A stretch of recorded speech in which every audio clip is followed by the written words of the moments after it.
Bismillahirrahmanirrahim. Assalamualaikum warahmatullahi wabarakatuh. Apa kabar anak-anak dan mama papa? Semoga kita semua selalu diberikan kesehatan dan juga keberkahan dalam melaksanakan aktivitas ya. Amin, Allahumma amin. Nah, walaupun nih kita masih dalam situasi pandemi corona, kita harus tetap semangat. Dan jangan lupa untuk tetap mematuhi protokol kesehatan.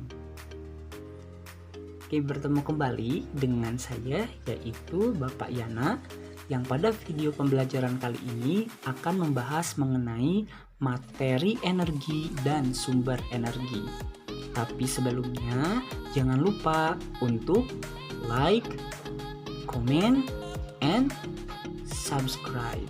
Karena subscribe itu gratis. Oke, energi dan sumber energi. Bapak harap setelah kalian menyimak video ini, kalian akan memahami beberapa hal sebagai berikut. 1. Apa itu energi? 2. Apa itu sumber energi? 3. Apa saja yang termasuk ke dalam sumber energi? 4. Mengapa matahari disebut sebagai sumber energi utama? Dan yang kelima, bagaimana peran sumber energi untuk kehidupan manusia? Jadi, tolong disimak dengan fokus. Sekarang, Bapak akan bertanya kepada kalian mengenai pernah atau tidak pernah. Kalian merasa sangat semangat dan juga kuat untuk melakukan aktivitas, atau bahkan kalian merasa lemas ketika akan melakukan aktivitas. Tentu kalian pernah mengalaminya, baik itu ketika kuat dan semangat ataupun merasa lemas. Salah satu penyebab ketika kita merasa lemas melakukan aktivitas adalah dikarenakan kondisi perut kita yang belum terisi oleh makanan. Nah, makanya orang tua ataupun keluarga di rumah selalu mengingatkan agar tidak lupa makan ya sebelum memulai aktivitas. Karena makanan itu akan menjadi energi untuk kita melakukan aktivitas. Hah? Apa itu energi? Energi adalah kemampuan untuk melakukan usaha dan diperlukan oleh semua makhluk hidup dalam keberlangsungan hidup sehari-hari. Nah, sifat energi itu tidak dapat dilihat, tapi bisa dirasakan keberadaannya. Contohnya, kalian itu misalnya belum makan. Pasti kalian akan merasa lemas karena tidak ada energi, ya atau energinya sedikit. Sesuatu yang bisa menghasilkan energi disebut sumber energi. Nah, apa saja sumber energi? Sumber energi yang pertama adalah matahari. Bahkan matahari disebut sebagai sumber energi terbesar di bumi. Karena matahari itu menghasilkan energi cahaya dan juga panas yang sangat besar, yang tentunya sangat bermanfaat. Di antaranya membantu proses fotosintesis pada tanaman sehingga menghasilkan oksigen dan juga makanan.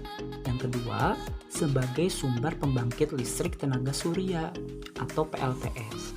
Nah, PLTS terbesar di Indonesia itu terletak di Kabupaten Karangasem, Bali. Dan matahari juga membantu kegiatan manusia seperti menjemur pakaian, menambah vitamin D pada saat pagi hari. Sumber energi lainnya adalah air, udara, tumbuhan dan hewan, listrik, dan juga minyak bumi. Harap diingat ya, ada 6 sumber energi yang dijelaskan pada video pembelajaran. Mengapa air disebut sebagai sumber energi?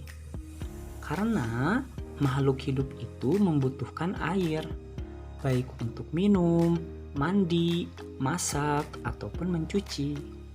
Selain itu, ternyata air juga bisa menghasilkan energi listrik, sehingga disebut pembangkit listrik tenaga air atau PLTA.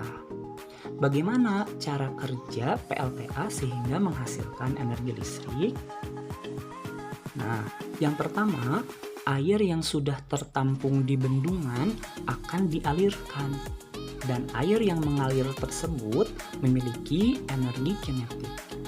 Energi kinetik ini akan menggerakkan kincir atau turbin air, sehingga gerakan kincir air tersebut menggerakkan generator listrik.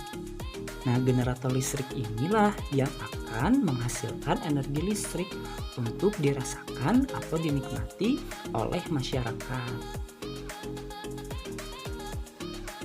Nah, PLTA yang ada di Indonesia itu diantaranya ada PLTA Jatiluhur yang terletak di Purwakarta, Jawa Barat. Dan ada juga PLTA Gajah Mungkur yang terletak di Wonogiri, Jawa Tengah. Nah, ini yang terdapat pada gambar adalah PLTA Jatiluhur di Purwakarta. Selanjutnya, udara. Nah, udara disebut sebagai sumber energi dikarenakan udara mengandung oksigen yang digunakan oleh manusia atau beberapa hewan tertentu untuk bernafas. Dan udara juga bisa dimanfaatkan sebagai energi listrik yang disebut sebagai pembangkit listrik tenaga bayu atau PLTB. Nah, ini adalah salah satu PLTB yang ada di Indonesia. Bagaimana cara kerja PLTB? Sebenarnya sama seperti PLTA, ya, tenaga air. Hanya saja energinya yang berbeda. Kalau PLTA menggunakan tenaga air, nah kalau PLTB menggunakan energi angin. Yang pertama, udara yang bergerak itu disebut bayu atau angin. Nah, bayu ini memiliki energi kinetik. Energi kinetik pun akan menggerakkan kincir angin. Nah, kincir angin akan menggerakkan generator listrik. Nah, generator listrik inilah yang akan membangkitkan energi listrik dan disalurkan kepada masyarakat untuk dinikmati.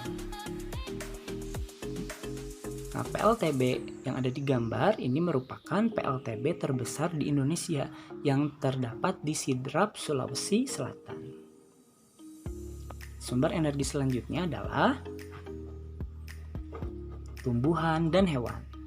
Nah, tumbuhan dan hewan ini menjadi salah satu bahan makanan dan minuman yang dikonsumsi oleh manusia, sehingga akan menjadi sumber energi, ya, dan akan dijadikan sebagai bahan untuk melakukan aktivitas, sehingga bisa beraktivitas. Selanjutnya adalah energi listrik. Silakan kalian amati di rumah kalian, tentu banyak sekali barang-barang yang menggunakan listrik. Dan ketika listrik tidak ada, tentu barang tersebut tidak berguna secara optimal. Selanjutnya adalah minyak bumi. Nah, minyak bumi itu dapat menghasilkan bahan bakar minyak dan juga bensin. Nah, perlu diketahui nih ya, kalau minyak bumi itu terbuat dari fosil hewan. Nah, fosil hewan itu adalah hewan yang mati dan tertimbun di dalam tanah jutaan tahun yang lalu. Sehingga untuk menghasilkan minyak bumi membutuhkan proses yang sangat panjang, ya, jutaan tahun yang lalu. Sehingga kita dianjurkan oleh pemerintah untuk menghemat dalam penggunaan energi, ya, karena memang proses untuk membuat energi dari minyak bumi itu sangat lama.